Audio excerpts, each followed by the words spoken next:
Bonjour, je suis très heureuse de vous retrouver pour cette nouvelle vidéo. Aujourd'hui, je vous propose de découvrir ma commande au magasin bio La Fourche. Nous sommes actuellement à la fin de l'été, c'est-à-dire en saison Pitta, et nous allons entrer progressivement en saison Vata, c'est-à-dire à l'automne. Étant basé dans le sud-ouest, plus précisément près de la côte sud-landaise, nous avons jusqu'à présent eu la chance d'avoir un été indien.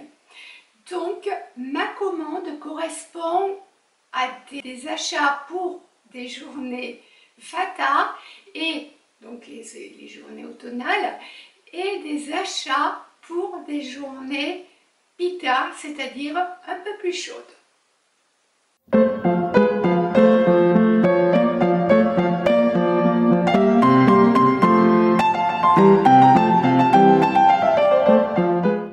Pour les nouveaux arrivants, d'abord je suis très heureuse de vous accueillir sur cette chaîne. Je vous invite à, d'une part, liker la vidéo, vous abonner et n'hésitez pas à me laisser un petit commentaire. Cette chaîne est dédiée à l'Ayurveda et plus particulièrement à la cuisine ayurvédique. Je vous propose autant que possible des recettes avec comme base des ingrédients bio ou agriculture raisonnée, dans tous les cas des aliments locaux. L'idée lorsque j'ai créé cette chaîne était d'éviter avant tout l'exclusion sociale. En tant que thérapeute en Ayurveda, je propose une approche qui permet vraiment d'avoir un rapport convivial à l'alimentation et qui permet surtout de garder son cercle social. C'est-à-dire que vous pouvez manger en famille, avec les enfants, avec le compagnon, avec des amis. Vous pouvez même être amené à inviter vos amis ou à vous rendre chez vos amis sans que ça vienne perturber votre organisme. Allez, on enchaîne avec mon carton de course. Donc, je l'ai reçu il y a déjà quelques jours. Je vous montre le déballage. Comme vous pouvez le constater, tous les produits sont toujours très bien emballés. Je commande sur La Fourche depuis environ 3 ans. De nouvelles méthodes de travail qui font que lorsque vous recevez votre commande, tous les produits, surtout les flacons en verre, tous les bocaux en verre sont extrêmement protégés. Et jusqu'à présent, je n'ai pas eu une seule casse. Donc ça, c'est important à souligner. Et la réactivité du service client. Allez, c'est parti. On va commencer à ce qui est indispensable à toute personne qui travaille de chez elle, comme moi. Donc, ce sont les infusions pour bien s'hydrater. Vous savez que l'hydratation est essentielle. L'Ayurveda est une médecine traditionnelle indienne, mais avant tout une médecine énergétique. Et qui dit énergétique, si vous souhaitez vraiment que tout fonctionne correctement au niveau énergétique, émotionnel, mental, physique, il est essentiel de bien s'hydrater. L'Ayurveda recommande avant tout l'eau à température plus ou moins chaude selon les saisons, mais vous pouvez de temps en temps agrémenter avec par exemple des infusions. Moi en l'occurrence, je teste 3 références de la marque La Fourche que je ne connais pas. Donc j'ai regardé au niveau de la composition, ce sont des ingrédients naturels, donc ce sont des vraies plantes, ce ne sont pas des arômes, contrairement à beaucoup d'infusions. Les marques que j'utilise en temps normal sont Puka ou Yogiti. Et là, je fais un test avec La Fourche. Alors, j'ai pris justement pour remplacer ma Yogiti Detox l'infusion détox donc de la fourche. Donc je vais en profiter également pour faire le retour. Je l'ai testée, elle est beaucoup moins épicée que celle de Yogiti. C'est une infusion qui est idéale pour l'été, en saison Pitta, où on va consommer moins d'épices, en tout cas en moins forte quantité, ou à l'été indien ou éventuellement en début de saison Vata. J'ai pris également l'infusion verveine citronnée, tout simplement parce que je suis une petite mamie à mes heures perdues et j'aime bien la verveine. Le citron, c'est pareil, c'est un ingrédient que j'aime beaucoup. Donc, elle est parfumée comme il faut, je vais dire. C'est une infusion que je recommanderais, quelle que soit la saison. Je continue avec l'infusion pour la nuit à la camomille. Alors, elle est peu parfumée, il faut avouer que je suis très habituée à celle de Puka, qui a la camomille, qui a un petit peu de miel également. Il me semble qu'il y a un chouïa de vanille. Donc forcément au niveau des arômes, c'est beaucoup plus prononcé chez Puka, mais en toute honnêteté, celle de la fourche, avec uniquement la camomille, est vraiment très bien. La camomille a des vertus relaxantes, apaisante, donc elle va préparer le sommeil. Donc ça c'est très bien en saison Vata où justement le sommeil est souvent un peu plus perturbé. Cette infusion est vraiment très bien. Vous pouvez également utiliser la verveine citronnée pour le soir. Alors je continue avec les céréales. J'ai essayé, parce que je ne connaissais pas le sarrasin dans le pain des fleurs. J'ai l'habitude du quinoa, du maïs, j'ai essayé le cacao également. J'ai jusqu'à présent une préférence pour le quinoa parce qu'il est juste croquant et surtout il vieillit bien, il ne va pas devenir élastique. Il conserve véritablement son côté croquant dans le temps. J'ai essayé le sarrasin, celui-ci est sans sel. Alors, j'essayerai le sarrasin avec du sel la prochaine fois, car je trouve que justement il a très peu de goût. Et petit reproche, est-ce que c'est lié à l'absence de sel ou pas? Je ne sais pas. Je trouvais que les tartines ne se conservaient pas correctement, elles devenaient un petit peu élastiques. Donc, pour l'instant, ce n'est pas ma référence préférée chez eux. Je garde une préférence pour le quinoa. Je continue avec une référence que je commande régulièrement, c'est celle-ci. En fait, ce sont des pâtes, mais des pâtes à base de maïs et de riz. Donc ça donne l'illusion de consommer des pâtes, mais avec du maïs et du riz. Alors, pourquoi je prends cette référence? Il faut savoir que j'ai un régime malheureusement d'exclusion pour a priori plusieurs mois, voire à vie. J'y reviendrai éventuellement dans une autre vidéo. Donc, pour l'instant, je ne peux pas consommer de gluten. Je ne suis pas sur une exclusion totale, mais quand j'en mange, malheureusement, ça ne se passe pas très bien. Donc, je préfère éviter parce que mes troubles durent pendant plusieurs semaines. Donc, j'aime bien les pâtes. Donc il a fallu que je trouve une alternative et cette alternative a été justement le maïs et le riz. Elles sont vraiment excellentes et vous n'avez pas besoin d'un régime comme moi sans gluten pour les consommer. Vous pouvez les consommer tous les jours. Alors, personnellement, je les prépare en saison pita sous forme de salade froide. Donc, je mélange avec des légumes. Et à l'approche de la saison vata, je vais les consommer chaudes avec également des légumes plutôt chauds. Vous allez me dire pourquoi systématiquement des légumes.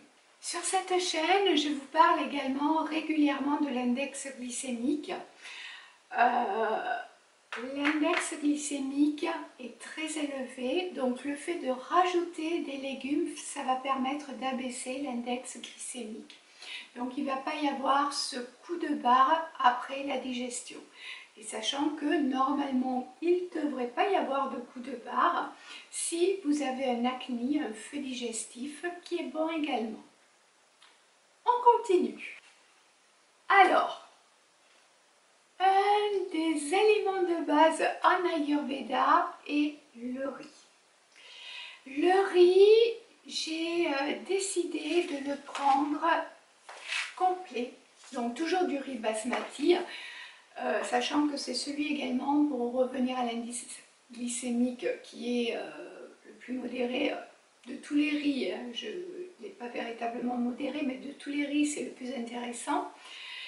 Je l'ai pris complet parce qu'il contient des fibres et ça aussi, ça va ralentir l'index glycémique. Je suis également en train de faire des tests parce qu'il est fortement probable que je fasse également une intolérance au riz. Donc c'est un petit peu embêtant quand on mange ayurvédique, puisque normalement le riz fait partie des aliments de base. Donc ça, je vous tiendrai informé si vous le souhaitez. N'hésitez pas à me laisser un commentaire pour me dire si vous êtes intéressé. Et s'il y a suffisamment de personnes intéressées, à ce moment-là, je ferai une vidéo dédiée.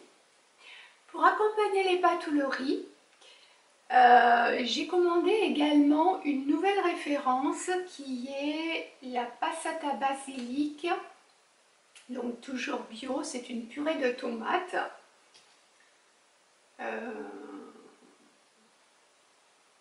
Je suppose que c'est la marque. Habituellement, je prends celle de la Fourche. J'ai essayé celle-ci et je suis déçue. Je m'explique. Pour les personnes qui souhaitent un goût neutre, vous allez apprécier cette référence. Pour celles qui préfèrent une purée de tomates déjà parfumée avec des épices par exemple, vous allez préférer celle de la Fourche. Celle de la Fourche, on sent également les petits morceaux de tomates et ça j'aime bien. Là on est véritablement sur une purée. J'ai commandé également une préparation à base de soja. Donc ça c'est pour ajouter du crémeux dans mes plats, notamment dans les légumes, puisque je consomme beaucoup de légumes. Je l'utilise également dans les pâtes ou le riz, quand j'ai envie d'une version plutôt nature et uniquement avec des épices. Bon, après, c'est la base dans le placard. Un autre de mes chouchous, c'est la marinade teriyaki. C'est un produit que j'ai commandé une fois et que j'ai littéralement adoré parce que je trouvais la texture un petit peu épaisse et du coup le produit était vraiment très économique.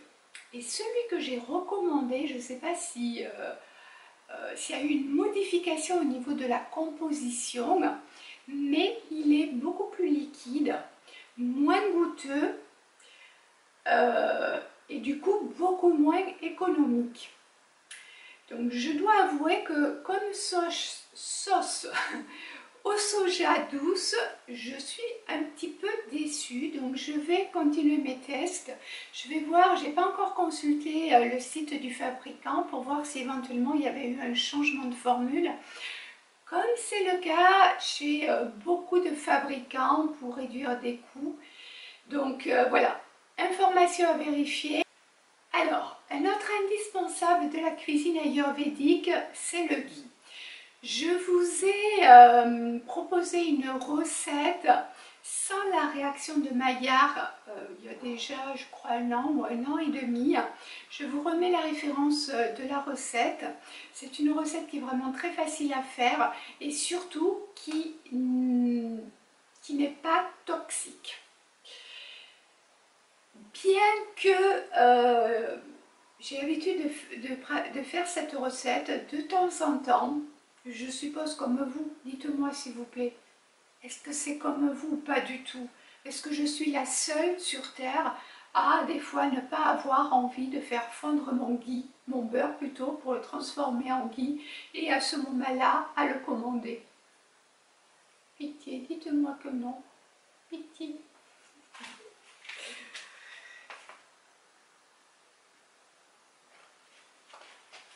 J'ai oublié.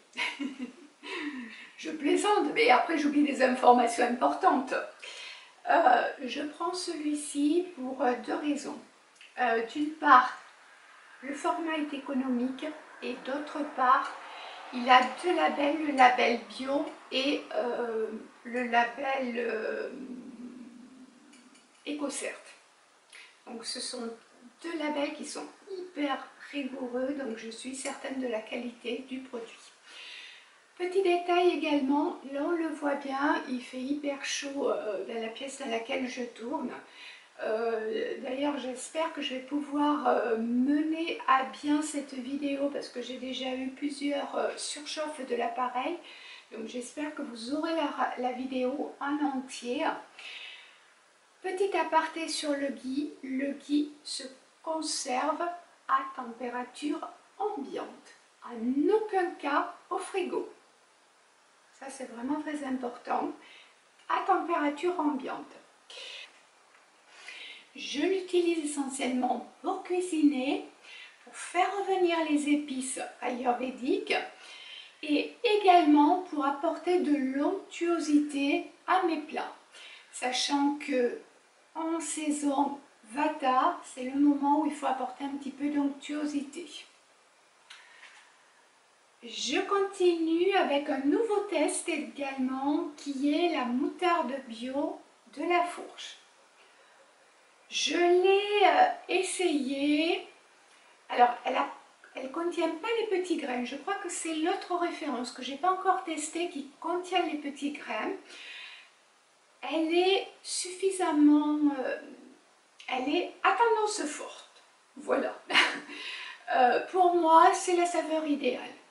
Pas trop forte au point de ne pas pouvoir l'avaler, pas trop douce non plus, à tendance forte comme je l'aime. Après il suffit juste de la doser correctement.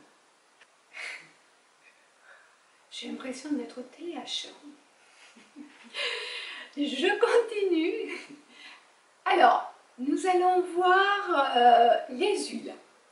Au niveau des huiles, j'utilise l'huile d'olive qui est l'huile la moins nocive parmi toutes les huiles. Alors, c'est pas forcément la plus sattvique, mais c'est la moins nocive, sachant qu'elle contient une certaine quantité d'oméga 3 et par rapport à toutes les autres huiles, peu d'oméga 6. C'est celle de La Fourche, elle est bio. Je l'ai essayée, elle est vraiment très bonne et je la conserve, elle pour le coup, au frigo, dans le bac de mon frigo pour que la vitamine E contenue à l'intérieur des huiles ne se dénature pas. Pour compléter, pour avoir ma dose d'oméga 3, je prends de l'huile de lin. Donc là, en l'occurrence, à la commande, j'en ai pris 3 flacons parce que c'était des flacons anti-gaspi avec une date de péremption courte.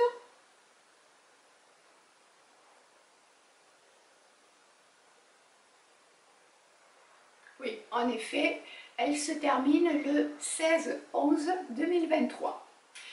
L'huile de lin, c'est une des huiles rapport qualité-prix la plus intéressante pour l'apport en oméga 3. Je l'utilise dans mes salades, dans mes plats en finition pour avoir ma dose d'oméga 3 par jour.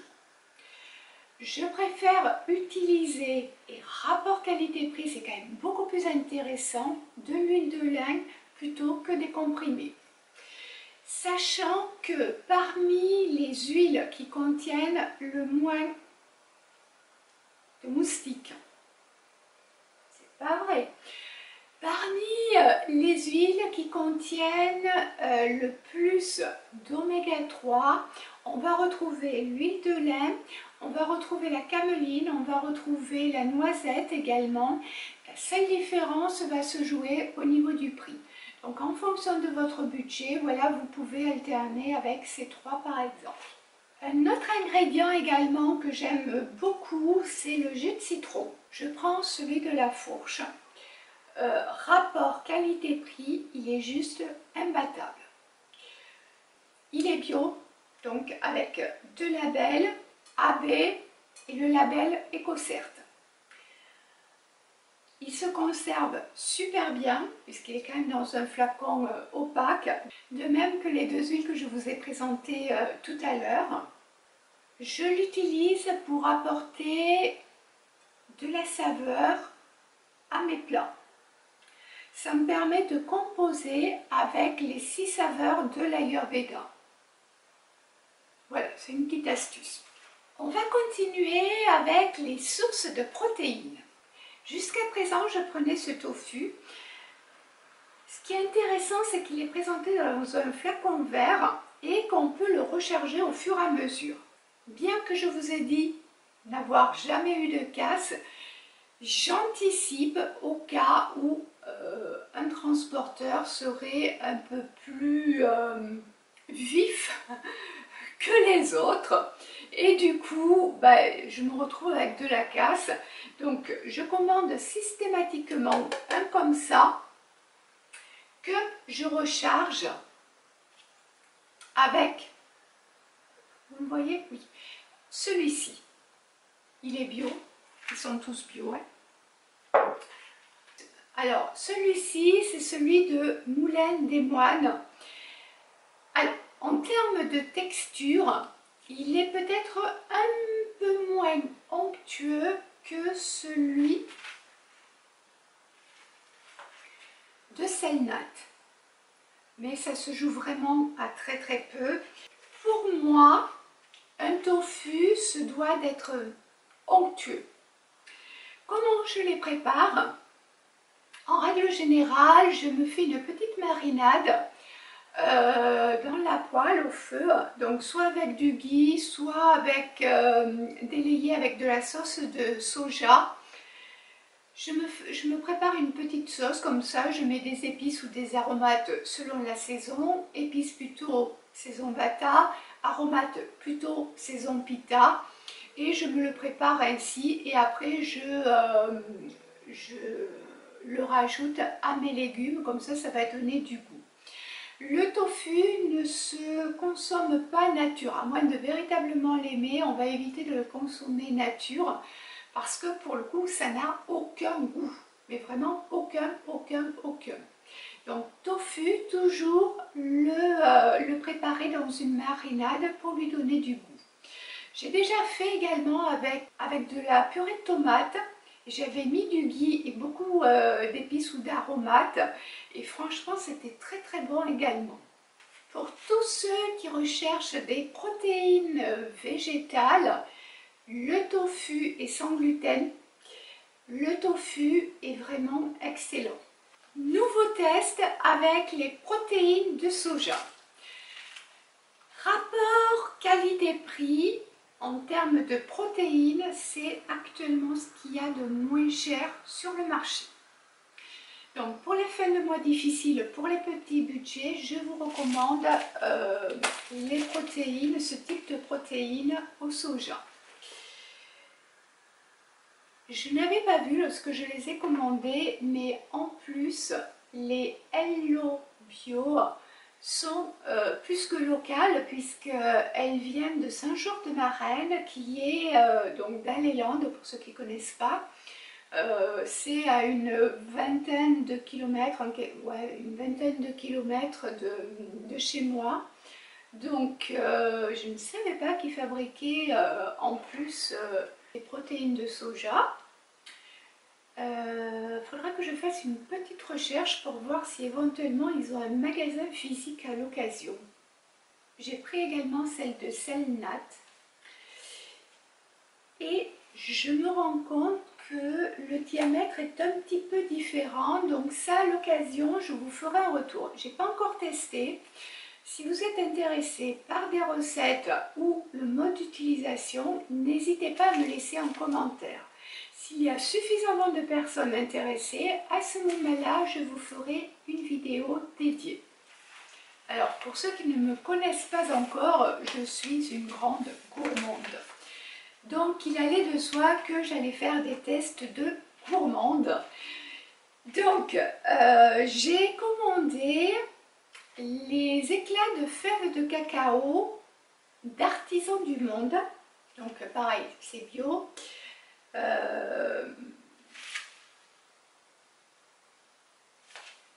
Je les ai goûtés et je suis allée sur le groupe de la Fourche et ce jour-là il se trouve qu'il y avait des commentaires sur justement les références des fèves de cacao et il semblerait que la composition ait été modifiée sans forcément modifier la fiche descriptive. Donc moi la référence que j'ai c'est celle dont la composition a été modifiée et je dois avouer, même si j'ai pas de référence parce que c'est la première fois que je commandais des fèves de cacao, franchement je ne suis pas une grande fan. Mais a priori il existe une autre référence qui elle est beaucoup plus goûteuse.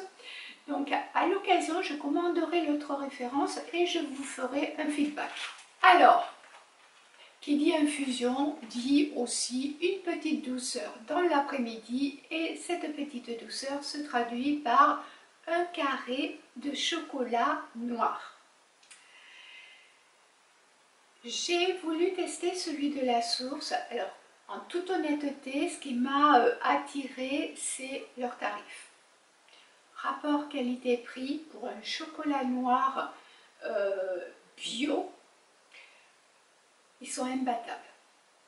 C'est la première fois que je vois un chocolat noir si peu cher.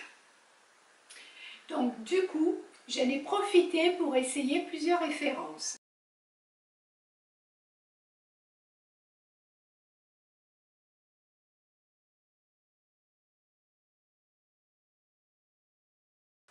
Un autre coup de cœur qui fait partie des achats qui n'étaient absolument pas programmés, c'est mon spray nettoyant pour les vitres La Fourche. Jusqu'à présent, j'étais passée à un mode beaucoup plus naturel pour mon ménage. Et pour les vitres, j'utilisais essentiellement de l'eau avec du vinaigre blanc. Et j'ai un souci depuis que j'ai aménagé dans cet appartement, c'est que j'ai comme un voile gras sur les vitres, dans la grande baie vitrée et dans la cuisine. J'ai tout essayé, hein. J'étais repassée à l'ammoniac avec son odeur juste nauséabonde. Et voilà, par pur hasard, je suis tombée sur ce spray qui était très bien noté. Je crois que c'est la notation qui m'a encouragée à commander ce produit. Et en effet, il est vraiment exceptionnel. De par la composition, parce que c'est un produit qui est éco-cert, il contient une liste d'ingrédients qui est vraiment très courte, mais surtout, dans la compo, on va retrouver 99,8% d'ingrédients naturels et moins de 5% de tensioactifs. Donc, franchement, une compo exceptionnelle, un produit qui nettoie super bien, qui dégraisse super bien, qui ne laisse pas de traces, ça aussi c'est important. Et surtout, le parfum, c'est un parfum de fleur blanche, mais très très très discret. Vous allez le sentir lorsque vous allez pulvériser votre microfibre ou les vitres, mais après, ça s'estompe, ça ne reste pas, à contrario de l'ammoniac. Donc franchement, gros coup de cœur pour ce produit, c'est comme le chocolat, gros coup de cœur. Voilà, j'espère que ce nouveau format de vidéo vous a plu, vous a donné des idées. N'hésitez pas à me laisser un commentaire et un pouce bleu, puisque ces deux actions m'aident au niveau de la chaîne. Ça lui permet d'avoir une meilleure visibilité et surtout, plus que tout, ça m'encourage à continuer à produire des vidéos. Vous savez que la production de vidéos me prend, dans le meilleur des cas, plusieurs heures jusqu'à plusieurs jours. Donc, c'est une sorte de remerciement pour moi. S'il y a suffisamment de commentaires positifs par rapport à ce type de vidéo, ça va m'encourager en effet à continuer. Sinon, n'hésitez pas à me faire également des commentaires constructifs, c'est-à-dire m'encourager dans ce sens et proposer par exemple des pistes d'amélioration. Et en fonction des différents éléments, je pourrais, de vos suggestions, je pourrais éventuellement améliorer ce format de vidéo. Donc tout est bon à prendre. Et maintenant, il ne me reste plus qu'à vous souhaiter à vous, tous les gens heureux derrière l'écran, une très belle, très joyeuse et très lumineuse journée. Et je vous dis à très vite. Bon, cette partie de la vidéo, elle est coupée systématiquement parce qu'il y a une surchauffe au niveau de l'appareil. Le moins que je puisse dire, c'est que mon appareil, il n'aime pas la saison Pita. Ça, c'est une évidence. Je crois qu'il a une préférence quand même pour la saison Kappa. J'ai un appareil Kappa.